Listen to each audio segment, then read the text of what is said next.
चुनाव 2024 से पहले आज अंतिम पूर्णकालिक बजट पेश किया गया है। हमारे साथ बातचीत के लिए मौजूद है केंद्रीय सहकारिता राज्य मंत्री वीएल वर्मा जी। सर, किस तरीके से इस बजट को देखते हैं, क्योंकि चुनावी वर्ष भी है, अगले साल लोकसभा का चुनाव भी होना है। देखिए, आप भी बता रहे हो चुनावी वर्ष का ये बजट है और बजट के लिए जो देश की निगाहें जिन आशाओं और अपेक्षाओं के साथ लगी थी, मुझे लगता है आदरणीय प्रधानमंत्री के नेतृत्व में वित्त मंत्री ने बहुत ही सभी वर्गों को लाभ देने वाला बजट और उस देश की विकास की रफ्तार को बढ़ाने वाला बजट है। इसलिए मैं कह सकता हूँ ये बहुत ही अच्छा बजट है, सर्वस्पर्शी बजट है, समावेशी बजट है। इसकी जितनी प्रशंसा की जाए उतना कम है। सर, आपके मंत्रालय को क्या मिला? चूंकि सहकारिता मंत्रालय है आपका, तो सहकारिता मंत्रालय में कई सारे ग्रामीण क्षेत्र जुड़े रहते हैं, तो आपके मंत्रालय को क्या कुछ विशेष मिला? ये सहकारिता मंत्रालय को माननीय प्रधानमंत्री मोदी जी ने 7 जुलाई 2021 को बनाया था और इसकी आवश्यकता थी। और हम कह सकते हैं कि माननीय आदरणीय प्रधानमंत्री का सहकार से समृद्धि जो विजन है और आदरणीय अमित शाह जी के नेतृत्व में जिस तरह से लगातार सहकारिता को हम आगे बढ़ा रहे हैं और आज के बजट में कई चीज़ें वित्त मंत्री जी ने इसमें हमें दिया है। इसमें खास तौर से पैक्स जो हमारे 63,000 सक्रिय पैक्स हैं उनके कंप्यूटरीकृत के लिए उसमें हम कॉमन सॉफ्टवेयर लेकर आ रहे हैं। State cooperative bank, district cooperative bank, PACS और नाबार्ड को जोड़ करके, जिससे हम पैक्स में यानी कोऑपरेटिव में पारदर्शी व्यवस्था लेकर आएंगे। हम उनको बहुउद्देशीय बनाएंगे, उनको मजबूत बनाना चाहते हैं। एक मॉडल बायोलॉजी हम लेकर आ रहे हैं, जैसे कई प्रकार के काम कर सकते हैं। इसी तरह से हम डेयरी के क्षेत्र में, चाहे पैक्स के क्षेत्र में या अन्य क्षेत्र में, हम बहुत तेज़ी के साथ बढ़ाना चाहते हैं और इसमें कई लाभ हमारे लिए दिए हैं। कुछ प्रकार के टैक्स थे उनके लिए घटाने का काम किया है। शुगर मिल से संबंधित जो इशू थे वो भी हमको सॉल्व करने का काम किया है। 10,000 करोड़ तक का उसमें भी हमारे लिए सीधा सीधा घोषणा की गई है। तो इस बजट में जितने प्रस्ताव आए हैं, सहकारिता इससे और तेज़ी के साथ में जो काम कर रहा था और तेज़ी के साथ काम करेगा। सर, एक सवाल और है, जिस तरीके से मिडिल क्लास को टैक्स में छूट दी गई है, कैसे देखते हैं? क्या चुनाव से पहले मिडिल क्लास को छूने की कोशिश की गई है? देखिए, मिडिल क्लास हो या अपर क्लास हो, हमने सभी वर्गों को इस टैक्स स्लैब में छूने का प्रयास नहीं, सीधा सीधा लाभ देने का प्रयास किया, लाभ देने का काम किया है। अगर आप देखेंगे तो मुझे लगता है कि देश आज़ाद होने के बाद पहली बार किसी भी स्लैब को इतना छलांग लगाने वाला बजट पहली बार आपने देखा है। 5 लाख से सीधा 7 लाख, 2 लाख, कभी आपने सोचा नहीं होगा।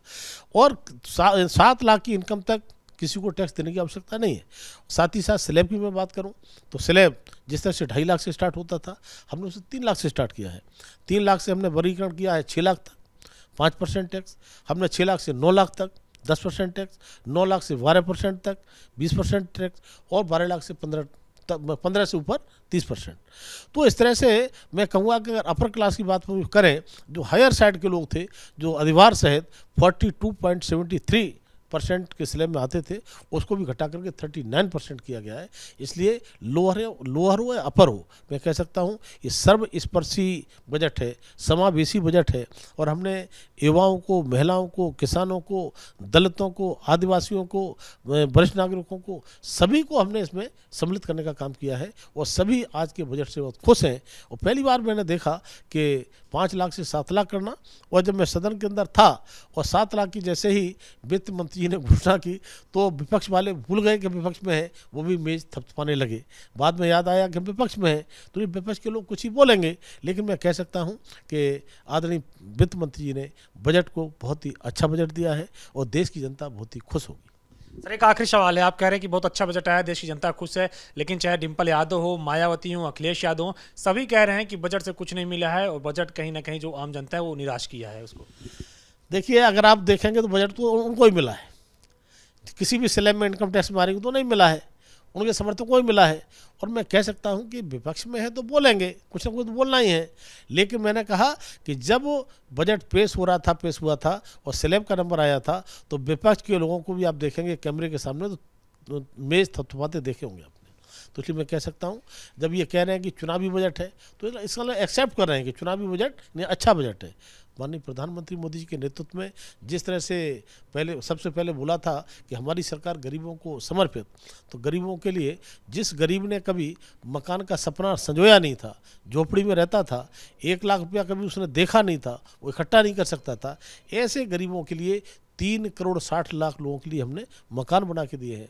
उनको केवल मकान ही बना के नहीं दिए हैं, उसमें शौचालय भी दिया है, हमने उज्ज्वला गैस योजना का कनेक्शन भी दिया है, हमने बिजली का कनेक्शन भी दिया है, हमने आयुष्मान भारत कार्ड जो 5 लाख तक इलाज करने का दिया है, हमने किसान सम्मान निधि भी दिया है। तो आज फ्री राशन भी हम देने का काम करते हैं। तो हम कह सकते हैं कि आने वाले समय के लिए 79,000 प्रधानमंत्री आवास योजना के लिए फिर से हमने प्रोविजन रखा है। और साथ ही साथ जो फ्री राशन की व्यवस्था है 28 महीने तक पहले हमने किया था, और अब गरीबों के लिए फिर से हम जो 81.5 करोड़ उसमें दायरे में आते हैं, उनके लिए 2 लाख करोड़ का खर्चा आएगा। लेकिन आदरणीय प्रधानमंत्री के नेतृत्व में वित्त मंत्री जी ने गरीबों के लिए तोहफा देने का काम किया है। शुक्रिया हमसे बातचीत करने के लिए केंद्रीय सहकारिता राज्य मंत्री वीएल वर्मा जी, जिनका कहना है कि जो बजट है उसने सबको छुआ है, मिडिल क्लास हो चाहे अपर क्लास हो चाहे गरीब हो, सबको कुछ न कुछ दिया है और विपक्ष का काम है विरोध करना, इसलिए वो ऐसे बयानबाजी कर रहे हैं। कृष्ण सुनील पांडे के साथ अविनाश तिवारी, एबीपी गंगा, दिल्ली।